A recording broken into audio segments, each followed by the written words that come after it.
আজকে একটা মজার ঘটনা ঘটেছে। আজকে আমার দুপুর বেলায় প্রায় 40,000 টাকার মতো হারিয়ে গিয়েছিল। তো আমি আবার পায়জামার পকেটে টাকা রেখেছিলাম প্রায় 35 থেকে 40 কাছাকাছি এরকম কিছু একটা অ্যামাউন্টের টাকা। তো ঘুমানোর আগে টাকাটা পকেট থেকে বের করে বালিশের নিচে রেখেছি, বালিশের নিচে। তো ঘুম থেকে উঠেছি, জোহরের নামাজ পড়েছি, বের হয়ে গিয়েছি বাহিরে দুপুরের লাঞ্চ করার জন্য।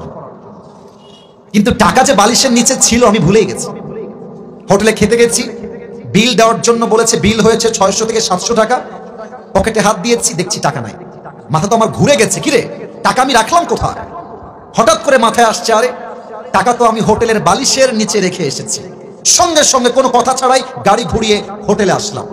এসে খুব বিনয়ের সাথে ম্যানেজার সাহেব বললাম, স্যার আমি আবরারুল আসিফ হুজুর, আপনি আমাকে চেনেন। আমি আপনাদের হোটেলের রুমে বালিশের নিচে এত টাকা রেখে গেছিলাম, 1000 টাকার বান্ডিল আর 500 টাকার বান্ডিল রেখে এলাম বালিশের কাছে। বললাম, স্যার যে পেয়েছে আমাকে বলেন দিয়ে দিতে। তো দুইজন যুবক আসলো যারা ক্লিনার, যারা হোটেল ক্লিন করে। আমি ডাকলাম, এই এদিকে আসো। ওরা আমাকে আগে দেখে নাই। বললাম, তোমরা কি আমাকে চেনো, আমাকে চিনতে পারতেছো? তো যে আমার বেড গুছিয়েছে, যে আমার বালিশ হটিয়েছে, সে বলছে, হ্যাঁ আমি আপনাকে চিনি, আপনি আসিফ হুজুর, আপনার ওয়াজ আমি শুনেছি। তোকে বললাম, বাবু যেহেতু তুমি আসিফ হুজুরকে চেনো, দেখো বাবা আমি তোমার সঙ্গে ঝামেলা চাই না। আমার বালিশের তলে আমি টাকা রেখে গেছি, আমি 100% ড্যাম শিওর টাকাটা বাবা আমাকে দিয়ে দাও, তোমাকে আমি হাদিয়া দিয়ে বাসায় চলে যাবো। যুবকটা মুখের উপরে বলছে, না আমি টাকা দেখি নাই, জীবনেও না, এটা সম্ভব না, আমি 1 টাকাও হাত দেই নাই।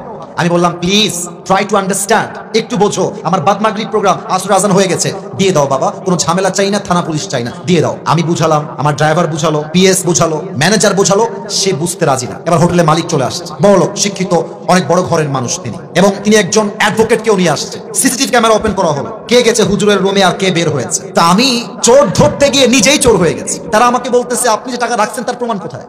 আমাকে বলতেছে, বিনয়ের সাথেই বলছে যে, স্যার আপনি যে টাকা রেখেছেন এখানে 40,000 টাকা, তার প্রমাণ কি, আপনি আমাকে বলেন। আমি তো ঝগড়া চাই না, আমি সবসময় সমাধান চাই। তো আমি বললাম, একটু ক্যামেরাটা আগা পিছা করেন, সিসিটিভি ফুটেজটা সব চেক করা হলো। হোটেলের মালিক বললেন, হুজুর টাকাটা হয়তো বা আপনার স্টাফরা নিয়েছে, কারণ তারাও আপনার রুমে প্রবেশ করেছে। আমি বললাম, দেখেন আমার স্টাফরা, they have been working with me just for 4 years, প্রায় 4 বছর যাবত আমার সঙ্গে তারা আছে, আমার 1 পয়সার হাত দেয়নি আজ অব্দি, ওরা নিতে পারে না, প্লিজ একটু সমাধানে আসেন।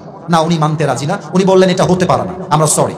লাস্টে যখন ফিরে আসবো টাকার আশাই বাদ দিয়ে দিয়েছি। অ্যাডভোকেট তাকে আবার বলছে, এই ছেলে টাকা নিয়েছো, থাকলে দিয়ে দাও, কোনো মারামারি হবে না, দিয়ে দাও, আসিফ তোমাকে ছেড়ে বাসায় যাবে। ও বলছে, না আমি টাকা নেই নাই। আমিও টাকার আশা বাদ দিলাম, যে থাক ওইটা বাদ, ওটা পাওয়া যাবে না। জাস্ট আসার সময় তাকে বললাম যে, স্যার দেখেন আমি আসিফ হুজুর, আমি কোনো গন্ডগোল চাই না, আপনার হোটেলের বদনাম চাই না, তবে একটা আবদার রাখবেন, এই যুবকটা যে রুমে থাকে, চেক হিজ রুম, রুমটা চেক করে। বলছে, ঠিক আছে হুজুর, আপনার লাস্ট আবদার আমরা রাখবো। হোটেল ম্যানেজার, হোটেল মালিক, অ্যাডভোকেট এবং আমার 3 জন স্টাফ ও রুমে গেল। রুমে গিয়ে দেখবেন টয়লেটের উপরে একটা ছোট্ট করে জায়গা থাকে, এই ঢোপ টোপ রাখার জন্য, অনেক জিনিস রাখার জন্য। একজন গিয়ে সোজা ওখানে আঘাত করছে। যখনই খুলেছে দেখছে আমার সব টাকা ওখানে রাখা আছে। আর যখনই টাকা দেখতে পাইছে মালিক হোটেলের, ওরে ইচ্ছা মতো মারা শুরু করছে। সেই মায় আমি গিয়ে পরে ঠেকাই ঠুকাই নিয়ে আসলাম। আর ওই যুবকটা পা ধরে এত কান্নাকাটি। আমি বললাম, যুবক তুমি কি করলা এটা? তুমি আমাকে বলতা যে হুজুর আমি টাকাটা পেয়েছি, নেন আপনি, আপনার যা মন চা আমাকে খুশি হয়ে দিবেন, তাতেই আমি খুশি, আমি তোমাকে দিতাম অনেক টাকা খুশি হয়ে। তুমি কি করলা? এখন তুমি টাকাটাও পাইলা না, তোমার চাকরিও হারায় গেল। শিক্ষা কি পেলেন?